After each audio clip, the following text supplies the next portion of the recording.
no hay problema con eso. El verso 13 al 19. Dice la palabra del Señor: viniendo Jesús a la región de Cesarea de Filipo, preguntó a sus discípulos diciendo: ¿quién dicen los hombres que es el Hijo del Hombre?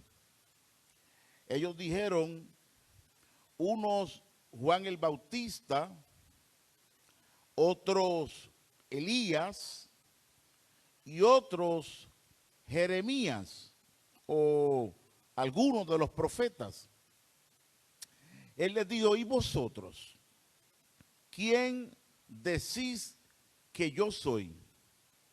Respondiendo Simón Pedro, dijo: tú eres el Cristo, el Hijo del Dios viviente. Entonces le respondió Jesús: bienaventurado eres, Simón, hijo de Jonás, porque no te lo reveló carne ni sangre, sino mi Padre que está en los cielos. Y yo también te digo que tú eres Pedro, y sobre esta roca edificaré mi iglesia, y las puertas del Hades no prevalecerán contra ella. Gracias al Señor por su palabra. Pueden sentarse, amados. Quisiera en esta mañana compartir algo sobre unas verdades fundamentales de la palabra del Señor, de lo que realmente es un despertamiento o un avivamiento de la iglesia del Señor. La Biblia tiene diferentes modelos. Por ejemplo, el Padre Nuestro, aunque muchos lo han utilizado como un rezo, realmente es un modelo de oración. En la Biblia hay diferentes modelos. Hay modelos, por ejemplo, cómo llevar un matrimonio. Eso de hacerle notitas al esposo, eso no es bíblico. Y hay diferentes modelos, cómo evangelizar, como explicaba David en la clase, cómo orar. Hay diferentes modelos en las Escrituras. Entonces hay un modelo de qué es un verdadero despertamiento, qué es un verdadero avivamiento de la iglesia. Y voy a estar basado en esta mañana. Me gustaría que abriera su Biblia, la dejara ahí abiertita, en el capítulo 19 del libro de los Hechos, porque allí hay 7 cosas que usa Jesús para edificar su iglesia. La iglesia es la iglesia del Señor. Sí, la iglesia no es una denominación. La iglesia no es un organismo humano. La iglesia es la iglesia del Señor. Hombres y mujeres que han sido lavados por la sangre de Jesucristo, que han nacido de nuevo y están esparcidos por toda la tierra. Amén. Hay personas que a veces han, por así decirlo, utilizar una palabra, idolatrado su denominación por encima de lo que realmente es la iglesia. Sí, la denominación, puede ser que la denominación esté parte de la iglesia, pero no es la definición de iglesia, no es la denominación. La palabra iglesia viene del griego ecclesia, que son los llamados fuera. Hombres que hemos salido de las tinieblas a la luz, de la incredulidad y del temor a la fe, etcétera, etcétera, etcétera. Hemos sido trasladados del reino de las tinieblas al reino de su amado Hijo. Todo hombre que sobre la faz de la tierra, no importa la denominación, haya nacido de nuevo y haya sido lavado por la sangre de Jesucristo, eso es parte de la iglesia.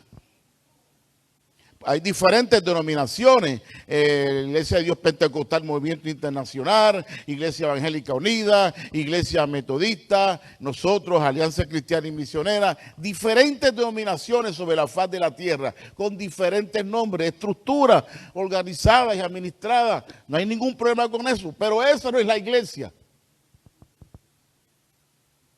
La iglesia está compuesta por personas lavadas por la sangre de Cristo, no importa la organización a la cual pertenezcan. Amén. Es así, es así. Cristo no va a levantar una denominación, Cristo va a levantar a la iglesia. No estoy hablando malo, ¿verdad? Entonces, Cristo le dijo a los discípulos, mira, yo voy a edificar mi iglesia. La iglesia es la iglesia del Señor, no pertenece a nadie. No le pertenece a ningún predicador, no le pertenece a ninguna denominación, no le pertenece a ningún ministerio. Es su iglesia. Es la iglesia del Señor. Y él dijo, yo voy a edificar mi iglesia sobre esta roca, sobre esa declaración, Pedro, que tú acabas de decir, que yo soy el Cristo, el Hijo del Dios viviente. Yo voy a edificar y a levantar mi iglesia y las puertas del infierno no podrán prevalecer contra ella. Podrán desaparecer denominaciones y la iglesia siempre va a permanecer. Honramos las denominaciones. Respetamos las denominaciones, nos regimos por las reglas de la denominación, pero la iglesia subleva lo que es la denominación. Le digo esto porque en el mundo eclesiástico se pelean porque como tú no eres de mi denominación, tú no eres salvo. Y así a través de la historia defendemos nuestra denominación a tal extremo que el que no sea de mi denominación, pues ese no es cristiano, o ese no es salvo, o ese no es el Señor. No. Cuando la iglesia universal no está compuesta por denominaciones, está compuesta por personas lavadas en la sangre de Jesucristo. ¿Me entiende, hermano? Yo no iba a decir eso, ni en mi mente estaba. Ni en mi mente había pasado. Le voy a dar un ejemplo. Los hermanos que están en la iglesia de la esquina, que es la iglesia metodista, son nuestros hermanos. ¿Lo entendió? Ok. Hechos 19. Hay unas cosas, hermano, que usa Jesús para edificar su iglesia. Ese es el modelo bíblico. Yo quiero que usted vea el modelo bíblico de edificar una iglesia, de establecer una iglesia usada por Jesús. Y en el verso 1 al 7 del capítulo 19 dice así, oiga bien, lea conmigo, usted va a aprender algo bien interesante en esta mañana, para que entienda qué es lo que yo le quiero decir. Aconteció que entre tanto que Apolos estaba en Corinto, Pablo, después de recorrer las regiones superiores, vino a Éfeso y hallando a ciertos discípulos, les dijo, ¿recibiste el Espíritu Santo cuando creíste? Y ellos le dijeron, ni siquiera hemos oído si hay Espíritu Santo. Entonces dijo, ¿en qué pues fuiste bautizado? Ellos dijeron, en el bautismo de Juan. Dijo Pablo, Juan bautizó con bautismo de arrepentimiento, diciendo al pueblo que creyesen en aquel que vendría después de él. Esto es Jesús el Cristo. Cuando oyeron esto, fueron bautizados en el nombre del Señor Jesús. Y habiéndoles impuesto Pablo las manos, digan conmigo, las manos, les puso las manos y vino sobre ellos el Espíritu Santo y hablaban en lenguas y profetizaban. Eran por todos unos cuantos, 12 hermanitos. Fíjese en eso. No hay iglesia en Éfeso. Llega Pablo dirigido por el Espíritu Santo a la ciudad de Éfeso. Dicho sea de paso, este es el comienzo de lo que se convirtió de una de las iglesias más grandes y poderosas de aquel entonces, la iglesia de Éfeso. Llega Pablo a Éfeso. ¿Qué fue lo que Pablo primero le preguntó a aquellos 12 hermanitos que estaban allí? Yo quiero que usted piense. No les preguntó, oiga, ¿de qué denominación son ustedes?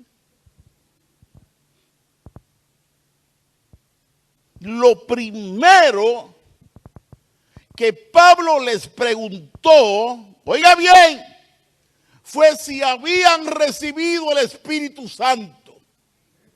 ¿What? Eso a mí me dice mucho. Eso a usted le tiene que decir mucho. Oiga, estoy hablando del modelo que Jesús establece para edificar su iglesia.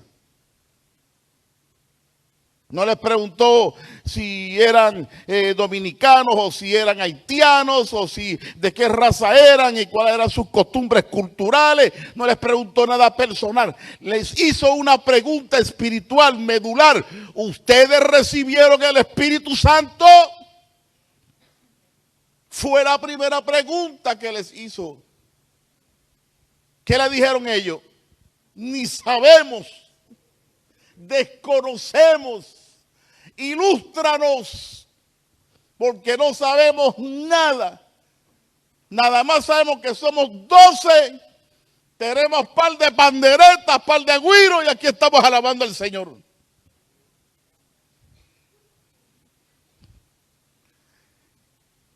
El primer principio o la primera cosa que Jesús hace para levantar una iglesia, todo comienza con un movimiento del Espíritu Santo de Dios. Aunque no le guste a los cesacionistas, aunque no le guste a los que dicen que ya los dones terminaron, aunque no les guste a los que predican que ya no hay milagros, aunque no les guste lo que digan que eso era para aquel entonces, todo movimiento de Dios comienza con un movimiento del Espíritu Santo de Dios. Y si se lo va a dar, déselo fuerte.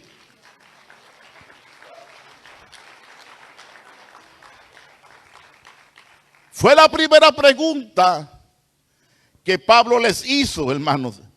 Y eso ahí hay mucha carne espiritual para cortar. Hay mucha curiosidad para buscar. ¿Por qué Pablo les hace esa primera pregunta? Porque Pablo sabe lo que Jesús había enseñado sobre la persona del Espíritu Santo. Pablo sabe la historia del día de Pentecostés. Pablo conoce la historia que el Señor le dijo a sus discípulos que no se movieran de Jerusalén hasta que fueran investidos de poder de lo alto, que no estuviesen pendientes a cosas escatológicas, que a ellos no les correspondía eso, sino que esperasen a que fuesen llenos del Espíritu Santo y entonces serían testigos en Jerusalén, en Samaria y hasta los confines de la tierra. La presencia del Espíritu Santo es indispensable en la vida del creyente para realizar la obra del Señor. Y esto no es que si yo quiero, usted no quiera. Eso es Biblia pura. Si usted lee el libro de los Hechos, se va a dar cuenta que no es el libro de los Hechos de los apóstoles, sino que es el libro de los Hechos del Espíritu Santo a través de los apóstoles. No que si los apóstoles, no. Todo lo que hicieron la iglesia primitiva y todo lo que hicieron los apóstoles fue por causa de la unción del Espíritu Santo de Dios. Mire, busque este texto un momentito. En Lucas capítulo 4, verso 16. Vamos a ver si lo tenemos en pantalla. Ok. Mire esto. Vino a Nazaret donde se había criado y en el día de reposo entró en la sinagoga conforme a su costumbre y se levantó a leer. Estamos hablando de Jesús. Y se le dio el libro del profeta Isaías. Y habiendo el libro del profeta Isaías, es el libro más que más profecías mesiánicas tiene el Antiguo Testamento. Le llaman el quinto evangelio. Es el libro profético que más habla y señalaba a la persona de Jesucristo. El Espíritu Santo, dice el Señor, está sobre mí. ¿Para qué? ¿Para qué? ¿Para qué Dios unge a su iglesia? ¿Para qué el Señor le dijo a los discípulos, esperen ser revestidos del Espíritu Santo? ¿Para qué? ¿Por qué el Señor enfatizó tanto la obra del Espíritu Santo en la vida del creyente? ¿Por qué Jesús le da tanta importancia y tanta prioridad?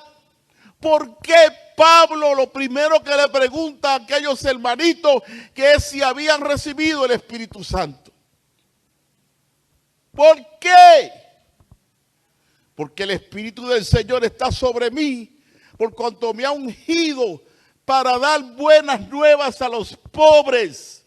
Me ha enviado a sanar los quebrantados de corazón, para pregonar libertad a los cautivos, para darle vista a los ciegos y poner en libertad a los oprimidos. El ministerio de la iglesia es un ministerio de unción y de poder para libertar a la gente que está cautiva por el diablo. Amén. Todo comienza con un movimiento del Espíritu Santo. Todo. Yo me acuerdo cuando uno nace de nuevo, usted es sellado con el Espíritu Santo. Usted lo tiene. Vamos a decirlo así. Usted lo tiene. Tiene el sello del Espíritu Santo. Tiene la presencia del Espíritu en usted.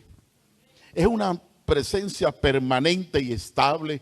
No se va porque tiene coraje. No se va, no importando su estado de ánimo. Los estados de ánimo no ahuyentan al Espíritu Santo de tu vida. Quizás te dé un coraje. Te sientes así. Esa esposa mía me hizo una listita para cuando yo me jubile. Ay, Dios mío, ¿qué hago? Eso no ahuyenta al Espíritu Santo de su vida. El Espíritu Santo conoce que somos personas anímicas, que tenemos diferentes caracteres, temperamentos, estados de ánimo, que nos da coraje. Eso es normal. El coraje es una emoción normal donde usted reacciona a una frustración. El problema es cuando no sabe externalizarlo de una manera saludable y lo hace de una manera hostil. Esa es la diferencia. Pero coraje te va a dar. Prepárate que te van a dar corajes. Si usted no le dan corajes, tampoco sé por qué estoy hablando de esto. Hoy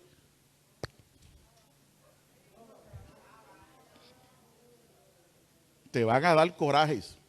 Sé honesto. Hay cosas que frustran y dan coraje. El problema es cómo yo trabajo con ese coraje, cómo yo lo externalizo de una manera saludable. Te voy a dar un ejemplo y me voy a salir del tema. Ay, Dios me ayude. Ayúdame, Señor. David, ayúdame. La mujer está cocinando. Se le queman las habichuelas. No fue que se le quemaron las habichuelas. Es que tiene coraje. La mujer le está planchando una camisa al marido. Se quemó la camisa. No es que se quemó la camisa. Es que tiene coraje. Por la noche la mujer le dice a la esposa: ay, tengo una jaqueca, un dolor de cabeza, me voy a acostar a dormir. Mentira, es que tiene coraje. El coraje es algo normal. Mire, le voy a decir lo que es un coraje. Cuando usted se dirige hacia un objetivo y se encuentra con un obstáculo, eso causa lo que se llama frustración. Usted se bañó, se vistió, se puso lindo, precioso, iba a salir para el trabajo y cuando salió fuera de su casa se encontró con una goma vacía. ¿Eso da qué? Coraje, porque es frustrante, es algo que usted no se esperaba, es algo que usted se encontró de camino al trabajo, se encontró con eso. Usted puede hacer dos cosas: empezar a maldecir, a gritar. a echarle la culpa a medio mundo, o enrollarse la camisita y cambiar la goma y problema resuelto. ¿Me entiendes? Entonces, los estados de ánimo, acuérdense que el enemigo trata de jugar con nuestras emociones y con nuestros estados de ánimo. Y puede ser que usted llegó al servicio y anímicamente usted se siente, mire, que usted ni quisiera estar aquí. No siente nada. Y si usted es una persona que vive basado en lo que siente, usted tiene un gran problema. Porque nosotros no vivimos basado en lo que sentimos. Nuestros sentimientos y esto los llevamos de la mano. No nos controlan. Los viabilizamos, los controlamos, nos autoeducamos, nos autodisciplinamos. A esta altura ya usted supone que debe de saber, haber aprendido cómo trabajar con sus corajes. Pero eso no es mi tema, eso era un postrecito. Mi tema es que usted tiene que tener cuidado porque la presencia de Dios en nuestra vida es una presencia permanente y estable, no importando cómo usted se sienta. Y tiene que tener mucho cuidado, porque a veces las personas que viven basado a lo que sienten, si no sienten algo, eso afecta a su patrón mental y en su manera de pensar, creen que cuando sienten algo es que el Espíritu Santo llegó a su vida. ¡No! Así usted se sienta mal, así usted se sienta como quiera sentirse, el Espíritu Santo está ahí para ayudarte a trabajar con ese estado de ánimo. Entonces el enemigo, si tú no usas la sabiduría, va a utilizar él te conoce, el enemigo conoce tu talón de Aquiles, el enemigo sabe si tú te derrites basado en un estado de ánimo. El enemigo sabe si tú pierdes el control cuando se manifiesta un estado de ánimo. El enemigo sabe si tú eres esa persona que cuando te da coraje empieza a tirar ollas, tazas y a tirar las puertas en tu casa. El enemigo sabe que si a ti te da coraje, tú te las desquitas con tus hijos, o con el esposo, o con la esposa. ¿Me entendió? Pero ese no es mi tema. Qué cosa, men. Lo más seguro, usted no se acuerde del sermón y nada más se va a acordar del coraje, estoy seguro. Pablo les pregunta, oiga, ¿ustedes recibieron el Espíritu Santo? Lo que quiero decir es que todo Dios lo comienza con un movimiento del Espíritu Santo. Y en nuestra vida, la comunión con el Espíritu Santo juega un papel sumamente importante en las 24 horas del día. Usted puede estar bañándose, cocinando, trabajando, no importando lo que usted está haciendo, el Espíritu Santo está ahí y usted está dando dirección, dándote sabiduría, dándote guianza, revelándote lo que el Cristo ha hecho en tu vida, etcétera, etcétera, etcétera. Entonces, no puedes perder la comunión con el Espíritu Santo, no lo puedes contristar. Se contrista el Espíritu Santo cuando se piensa y se hacen cosas que son inconsistentes a la naturaleza del Espíritu Santo. Por ejemplo, el Espíritu Santo es amor. Tú sabes, nosotros conocemos el Espíritu Santo nada más como Espíritu Santo, pero si usted lo estudia en la Biblia, se va a ver que es espíritu de gloria, espíritu de poder, espíritu de fe, espíritu de santidad, espíritu de lo otro, es un espíritu de santidad, es un espíritu de fe. Por ejemplo, si tú operas en incredulidad y en temor, contristas al Espíritu Santo, porque el Espíritu Santo es un espíritu de fe. Si empiezas a confesar miedo y a declarar miedo y operar el miedo, contrista al Espíritu Santo, porque esa no es su naturaleza. Y ahí la importancia de mantener clara la comunión o la transparencia con el Espíritu Santo para que Él durante todo el día esté trabajando en nosotros de tal manera que cada día nos parezcamos más a Cristo en carácter. Mire lo que pasó en el verso 8. ¿Lo tienen? Mire esto.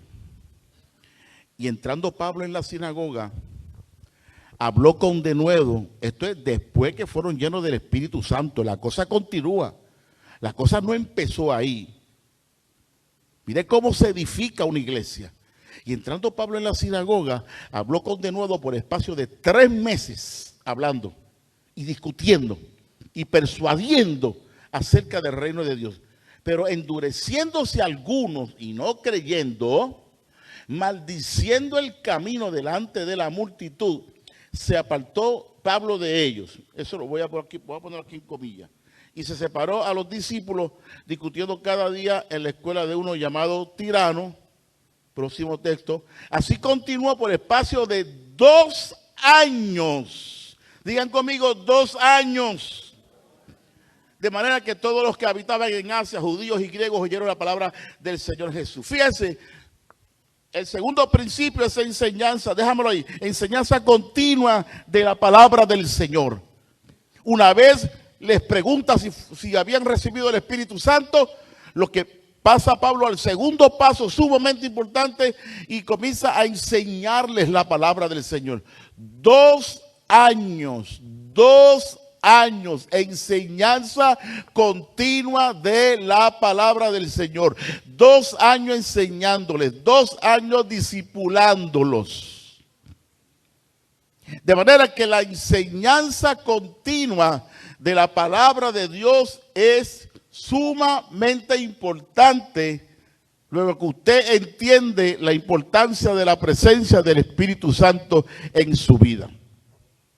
Fíjese que no puse la oración en segundo lugar, porque si usted no estudia la palabra, usted no va a saber cómo orar.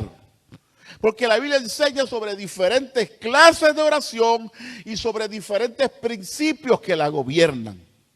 Y la gente no sabe eso y la gente no sabe orar. Por eso siempre se pasan pidiendo oración. Sí hay que orar los unos por los otros, pero la mayoría de la gente que se pasa pidiendo oración todos los días es porque no estudian la palabra del Señor y desconocen las diferentes clases de oración que existen y los diferentes principios que la gobiernan.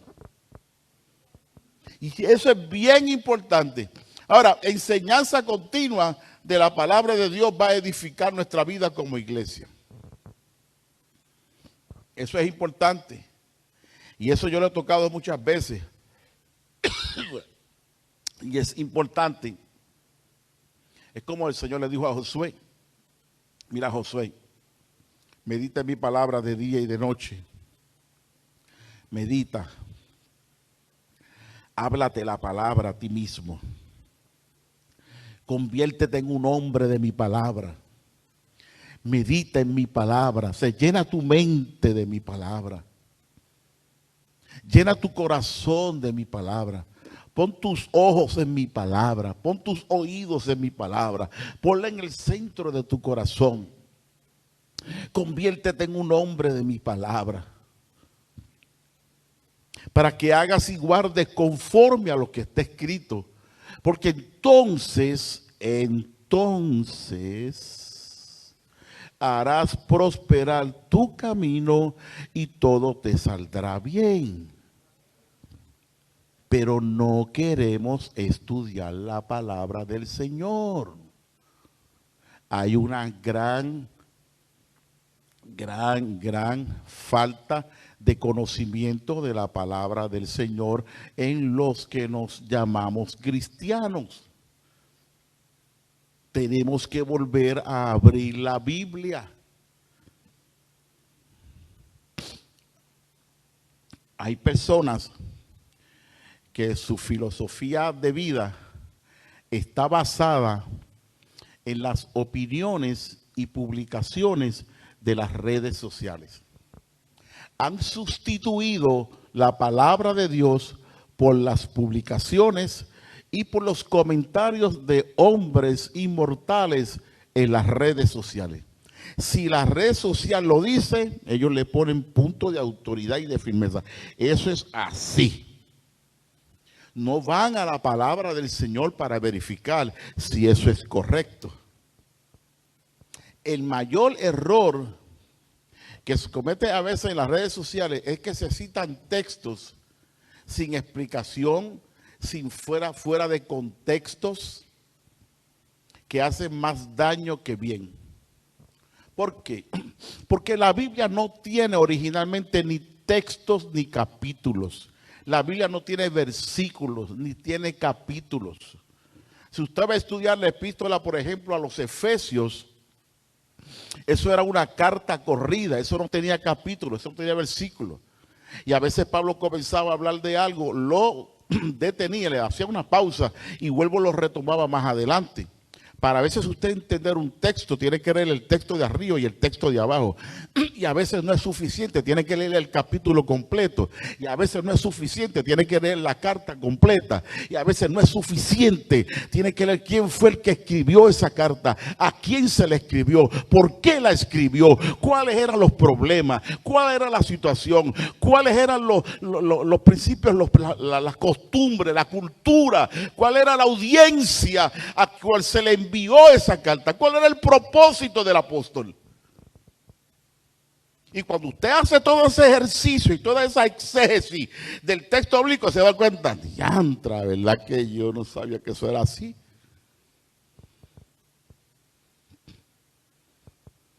Les voy a dar un ejemplo. Y no se me escandalice nadie. Nosotros, por años, hemos dicho que donde hay dos o más reunidos en su nombre, allí está el Señor. Está bien, yo respeto su amén, pero escuche, eso no es lo que dice la Biblia. ¿Perdón? ¿Perdón? Ah, no, tranquila, no. Después me da un juguito china, no hay problema. No es lo mismo, ¿por qué? Porque cuando usted va a ese texto, mire, la Biblia no se puede contradecir. Dios es omnipresente.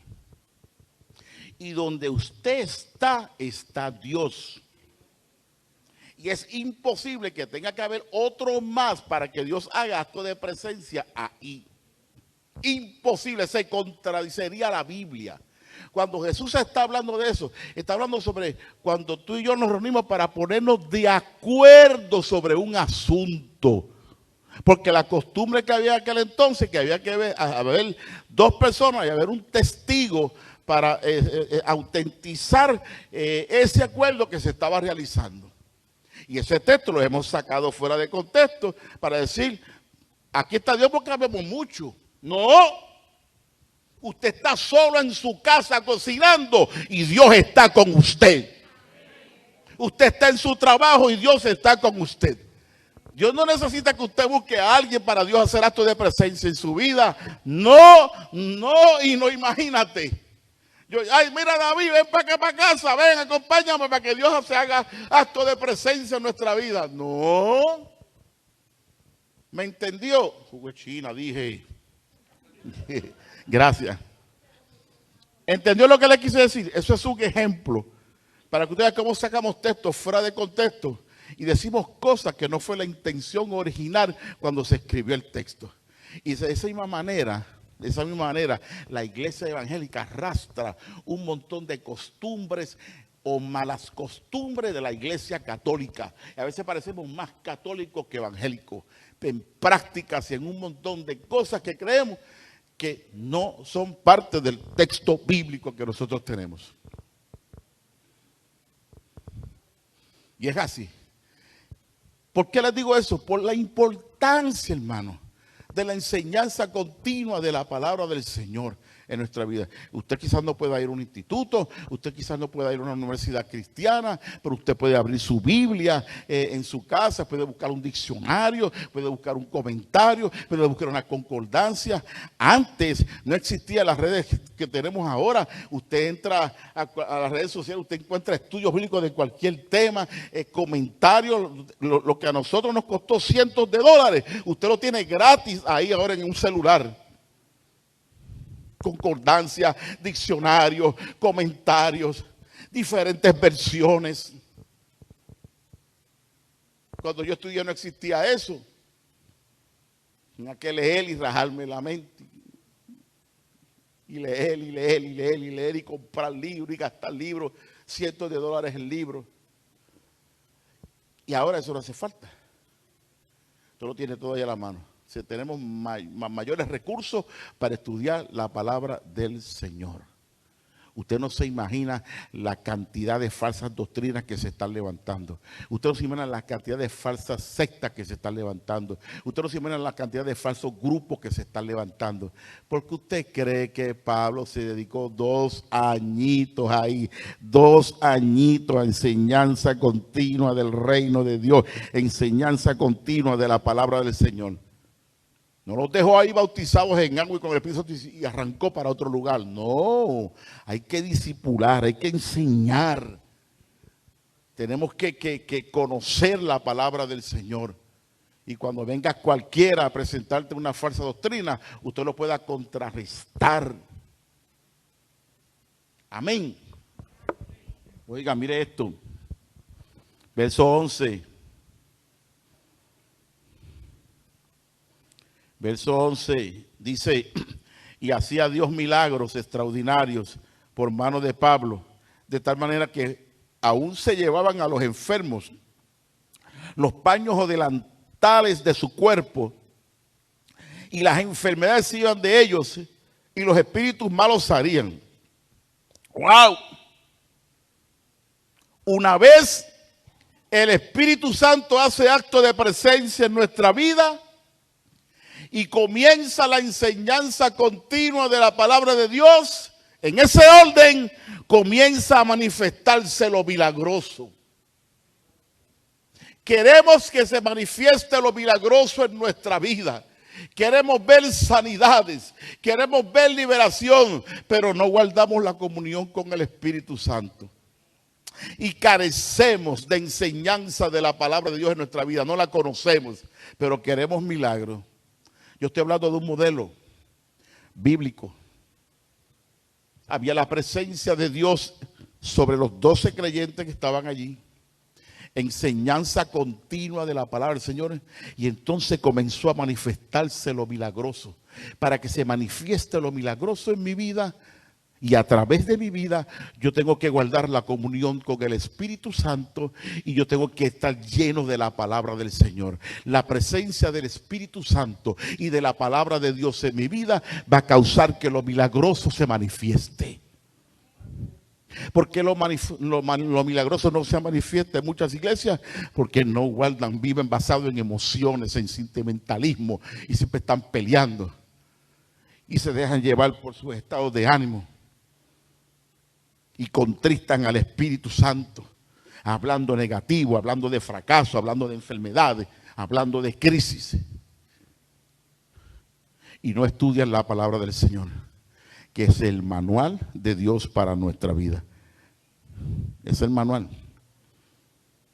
Es triste, bien triste, un creyente en una congregación que no tiene comunión con el Espíritu Santo, que no sabe ni probar la divinidad de Jesucristo y quiere que Dios haga milagros en su vida. El nene lindo de papá. Ese es nuestro problema, que vemos a Dios como Santa Claus. No hay disciplina en mi vida, no hay disciplina espiritual. No saco tiempo para llenarme de la palabra del Señor. No saco tiempo para intimar con Dios, para orar en mi cuarto, en mi recámara secreta. Aquí es lindo cantar. Quiero estar horas adorándote. ¿En serio? ¿En serio? Que queremos estar horas adorándole. Tenga cuidado con lo que usted canta, porque usted se enlaza con los dichos de su boca. Cuando usted le dice al Señor, Señor, yo quiero estar horas adorándote. Y el Señor mirándote, te espero en tu cuarto, papito. Te espero allí en el silloncito donde tú orabas. En la esquinita de tu cuarto donde tú orabas, que derramabas tu alma delante de mí. Allí te espero. Quiero ver esas horas adorándome. Diantre. No se ofenda, hermano, pero es la verdad. Pero queremos lo milagroso. Queremos lo milagroso. Y cuando el doctor nos diagnostica, eso mismo, una enfermedad, un síntoma. Oh Dios, tu palabra dice, tu promesa, Dios, un milagro en mi vida. Pero no hay disciplina espiritual. No conoces la palabra del Señor, pero quieres lo milagroso. Ese es el problema, que queremos que las cosas sucedan a nuestra manera y no conforme al modelo bíblico. Por eso estoy utilizando modelo bíblico. Y ese es nuestro problema, que hemos cerrado la Biblia, que no la abrimos, que no la estudiamos y queremos que las cosas sucedan a nuestra manera. Y Dios no es Santa Claus. Lo milagroso y lo poderoso se manifestará en tu vida sin tú pedirlo, por causa de la presencia y la comunión tuya con el Espíritu Santo y por causa de los tiempos que saca para instruirte en la palabra del Señor. Eso automáticamente va a desatar el poder milagroso de Dios en tu vida. Ese es el modelo bíblico. Déjeme seguir. En el verso 13 al 17 dice: pero algunos de los judíos, exorcistas ambulantes, intentaron invocar el nombre del Señor Jesús sobre los que tienen espíritus malos. Espiritistas, santeros, ambulantes. Quisieron hacer lo mismo cuando comenzaron a ver lo milagroso que ay, santo, cuando la gente comienza a ver que lo milagroso se manifiesta a través de ti, quieren imitarte. Ay, yo quiero eso también. Sí, tú sabes cuánto me costó. Mira lo que pasó. Intentaron invocar el nombre del Señor Jesús sobre los que tenían espíritus malos, diciendo: os conjuro por Jesús, el que predica Pablo. Había 7 hijos de un tal Esceva, judío, jefe de los sacerdotes, que hacían esto. Pero respondiendo el espíritu malo, dijo: a Jesús conozco y sé quién es Pablo. Pero vosotros, ¿quiénes rayos son ustedes? Y el hombre en quien estaba el espíritu malo, saltando sobre ellos y dominándolos, pudo más que ellos, de tal manera que huyeron de aquella casa en nu y heridos. Fíjense que el cuarto paso es donde Dios comienza a separar la verdad del error. Manifestación del Espíritu Santo, este es el modelo. Enseñanza continua de la palabra del Señor.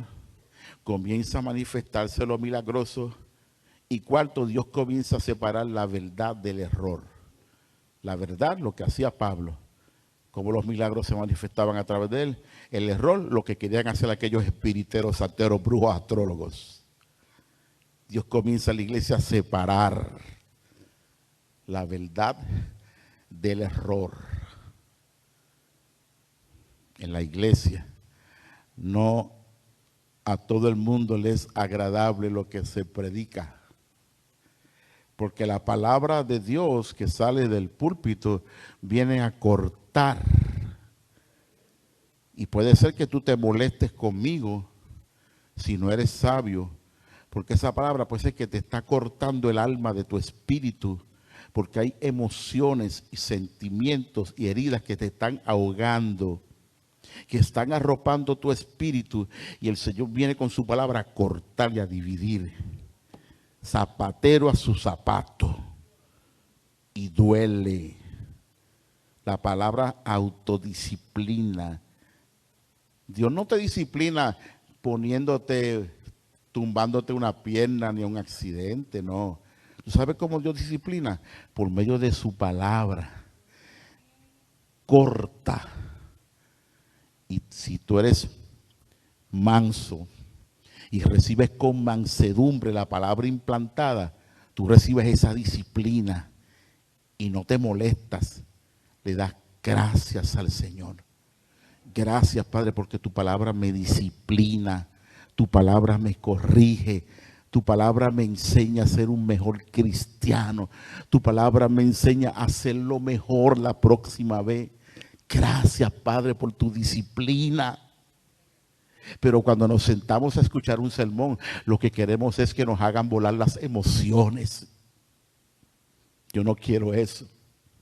Yo quiero que cuando tú te pares aquí a predicar, me des, como dice la Biblia, que la palabra de Dios es como martillo que quebranta la piedra. Háblame con sinceridad. Ministrame con sinceridad, háblame con tu corazón, dame la palabra del corazón de Dios, aunque me duela, pero si me duele me corrige, me sana y soy un mejor creyente. Denle un aplauso al Señor. Pero queremos que nos emocionen. Las emociones son buenas, pero no perduran, terminan. Dios viene a separar la verdad del error. Y el ministerio de la palabra del Señor viene a eso, a corregirnos y a separar. Miren lo que es sencillo, miren el modelo, lléveselo. Movimiento del Espíritu Santo, enseñanza continua de la palabra de Dios.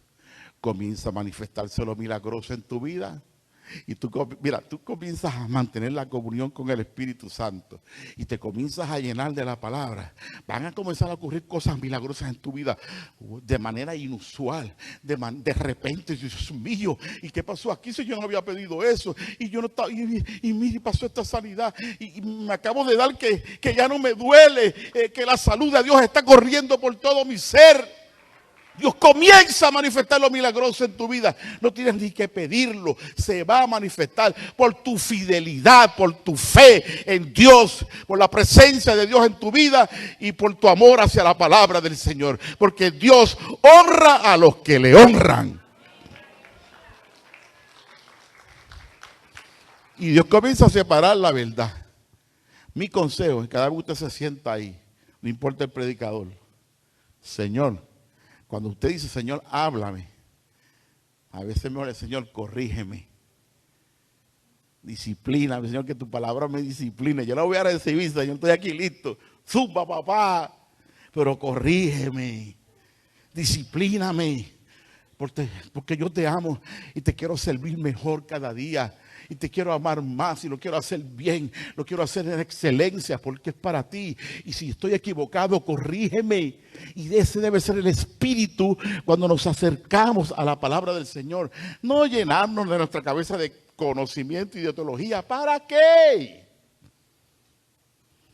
Mire, déjeme terminar antes que Samuel me toque la campanita. Verso 17. Tan, tan, tan. Y esto fue notorio a todos los que habitaban en Éfeso. Verso 17. Y esto fue notorio a todos los que habitaban en Éfeso, así judíos como griegos, y tuvieron temor todos ellos, y era magnificado el nombre del Señor Jesús. Quinto, era magnificado el nombre del Señor Jesús. Mira el modelo, la presencia del Espíritu Santo. Enseñanza continua de la palabra de Dios, comienza a manifestarse lo milagroso, Dios comienza a separar la verdad del error y comienza la gente a magnificar el nombre del Señor Jesús. Dios edifica a su iglesia así. La gente comienza a magnificar el nombre de Jesús. Por causa de la presencia, por causa de su palabra, por causa de lo milagroso, por causa de la disciplina, la gente comienza a magnificar el nombre del Señor Jesús. ¿Cuántos magnifican el nombre del Señor Jesús? Esa es la meta, ese es el propósito, magnificar el nombre del Señor Jesús por lo que Él ha hecho en nuestras vidas. 6. Verso 18 y verso 19. Y muchos de los que habían creído venían confesando y dando cuenta de sus hechos. Así muchos de los que habían practicado la magia trajeron los libros y los quemaron delante de todos. Quemaron, mire todo lo que quemaron, quemaron todos los brujos, se convirtieron los brujos, los espiritistas, los santeros, los astrólogos, quemaron a Papacandero, quemaron a Belel Belcán, quemaron a Siete Potencias, quemaron cuanto demonio y diablo había. Y los quemaron delante de todos. Y echa la cuenta de su precio. Hallaron que eran 50,000 piezas de plata. Mucho chavo gastado en porquería. Y ahí se quedó. Verso 19. 1,000 plata. Oiga bien. El sexto paso es obteniendo confesión y arrepentimiento verdadero de las personas. Oiga bien. Una cosa es arrepentirse y convertirse y decirlo públicamente. Y otra cosa es arrepentirse y convertirse y coger la llave que da a la vida pasada y botarla. Son dos cosas diferentes. Hay gente que se arrepiente públicamente, se convierte públicamente, pero esa llavecita que da hacia la vida pasada la tienen guardadita en una gaveta en su casa. Si no me va bien en la iglesia, vuelvo atrás. Y otra cosa es arrepentirse genuinamente y convertirse genuinamente y coger esa llavecita que da hacia el pasado y botarla. Eso fue lo que pasó ahí. Se lo voy a volver a leer. Asimismo, muchos de los que habían practicado la magia trajeron los libros, no los guardaron en su gaveta y los quemaron, no guardaron esas porquerías, las quemaron. Y echa la cuenta de su precio, hallaron que eran 50,000 piezas de plata. Todo su dinero lo gastaban en esa falsedad y en ese engaño. ¿Cuánto dinero bota la gente en beber, en fumar, en chinchorrear y en cuántas cosas botan su dinero? Gastan el dinero de la leche de sus hijos, etcétera, etcétera, etcétera. Confesión genuina. Y termino. El séptimo paso, dice el verso número 20. Así crecía y prevalecía poderosamente la palabra del Señor. Fíjese, además de la enseñanza continua de la palabra del Señor, esa palabra comenzó a crecer y a prevalecer. O sea, que la palabra esa que me enseñaron crezca y me dé formación y me haga crecer espiritualmente, ¿sabe? Más allá, que prevalece, predomina, supera, vencer, sobresalir. Se convierte en algo de mi estilo de vida. Ese es el modelo de Dios para edificar una iglesia. Ese es el modelo en el cual tenemos que someter todos nosotros en el nombre del Señor.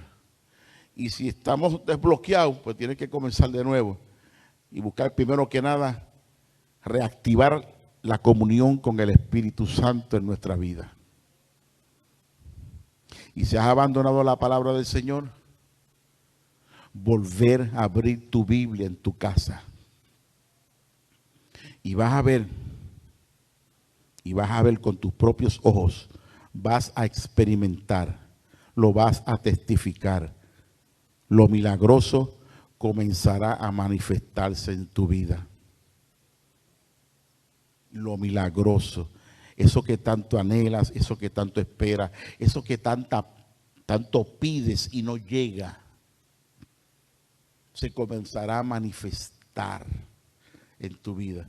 Y lo que pueda haber en la vida de uno que sea error, el Señor lo va a corregir. Por causa de mi sometimiento, Dios va a corregir, va a dividir la verdad del error. Y yo voy a comenzar a magnificar el nombre del Señor. Y si tienes guardada la llavecita hacia la vida pasada, bótala. Vete allá a Piñones y bótala. Bótala. Porque yo no sé usted, yo he decidido servir a Cristo, yo no vuelvo atrás. ¿Usted cree que yo voy a volver a la vida de santero, de espiritista, de ignorancia? de alcohol. No. Para atrás ni para coger impulso. Vamos a inclinar nuestros rostros, amados. Padre, en el nombre de Jesús, yo te doy gracias por tu palabra. Tu palabra es la verdad. Tu palabra es más cortante que toda espada de dos filos. Tu palabra penetra hasta partir el alma, el espíritu, las coyunturas, los tuétanos. Y discierne las intenciones, los pensamientos y las intenciones del corazón. En esta mañana recibimos con mansedumbre tu palabra, Padre. La recibo en el nombre de Jesús.